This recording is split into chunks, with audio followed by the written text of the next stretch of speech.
கதை தலைப்பு: மோட்டும் பட்டலும் பத்திரிகை சோம்பல். அறிமுகம்: கிராமத்தில் இருக்கும் ஒரு சிறிய நகரின் பெயர் பட்டுக்கோட்டை. அங்கே வசிக்கின்றனர் இரண்டு நண்பர்கள், மோட்டு மற்றும் பட்டல். இந்த இரண்டு பேர் எதையும் எளிதாக செய்து விடுவதாக நினைத்தாலும் அவர்களுடைய செயல்களில் ஒவ்வொரு முறையும் சிக்கல்கள் வந்து விடுகிறது. அதே நேரம் அவர்கள் எதிலும் ஆராய்ச்சியும் தன்னம்பிக்கையும் இல்லாமல் சிரிக்கிறார்கள். இந்த கதையின் துவக்கம் மோட்டு மற்றும் பட்டல் பெரிய பத்திரிகையில் வேலை தேடி செல்லும் புறநகரிலிருந்து தொடங்குகிறது. ஆனால் அவர்களுக்கான வேலைக்கு செல்லும் வழி திடீரென்று ஒரு சிக்கலாக மாறுகிறது. சிக்கல் தோன்றுகிறது: மோட்டும் பட்டலும் ஒரு பெரிய பத்திரிகையில் வேலை தேடுகிறார்கள். அந்த பத்திரிகையின் ஆசிரியர் ஒரு மர்மமான மனிதர் அவர்களுக்காக வேலை வழங்குகிறாரா என தெரியவில்லை. அந்த பத்திரிகைக்கு மோட்டும் பட்டலும் வேலை செய்யும் என்று உறுதியாக நினைக்கின்றனர். ஆனால் அதற்கு பிறகு அவர்கள் கண்டுபிடிப்பது ஒரு புதிய சிக்கல். ஒரு நாள் பத்திரிகையின் ஆசிரியர் மோட்டும் பட்டலுக்கே ஒரு முக்கியமான வேலை கூற்றை கொடுக்கிறார்: உங்கள் கையேடு இந்த வாரம் வெளியிட வேண்டும். நாங்கள் உங்களுடைய உதவியுடன் இந்த பத்திரிகையை மக்களிடையே பிரபலமாக்க வேண்டும்.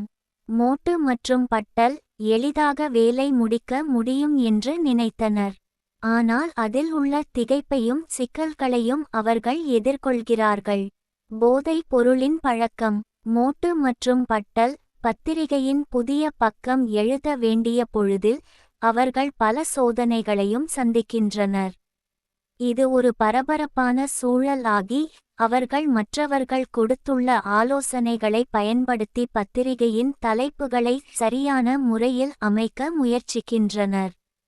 அவர்கள் சிக்கலில் ஆழ்ந்தபோது பட்டல் காமிக்கல் கதைகள் எழுதுவதை அறிந்து கொள்கிறார்.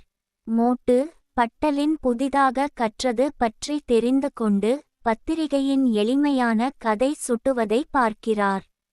அந்த சாதாரண பத்திரிகை விளக்கம். ஒரு நாள் பத்திரிகையின் ஆசிரியர் மோட்டு மற்றும் பட்டலுக்கு வழங்கிய வேலையில் வேறு சிக்கல் வருகிறது.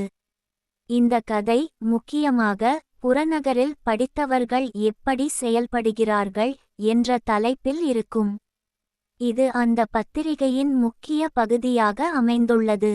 மோட்டும் பட்டலும் தனிப்பட்ட அனுபவங்களுடன் இந்த கட்டுரையை எழுதுகின்றனர்.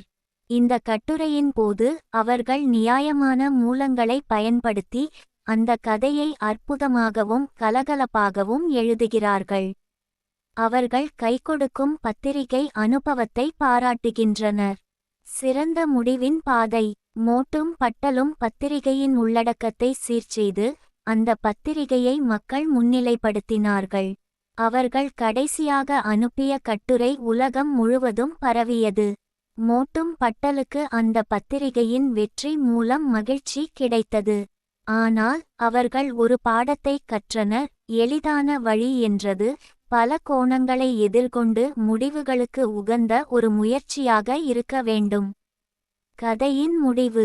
பத்திரிகை வெளியான பிறகு மோட்டும் பட்டலும் சிரிப்புடன் புதிய வாய்ப்புகளை நோக்கி பயணத்தை தொடங்கினார்கள். இது அவர்களுக்கான புதிய வெற்றியை தந்தது. அவர்களுக்கு தெரிந்து கொண்ட பாடம் எதுவெனில், உலகில் எந்த வேலையும் சுலபம் இல்லை. ஆனால் முயற்சி செய்வதற்கும் பல முறை சோதனை செய்யும் மனோபாவம் கொண்டிருக்க வேண்டும். நீதி: எதையும் எளிதாக நினைத்தாலும் சிக்கல்கள் உங்கள் வழியில் வந்துவிடும். அவற்றை எதிர்கொண்டு சாதிக்க வேண்டும்.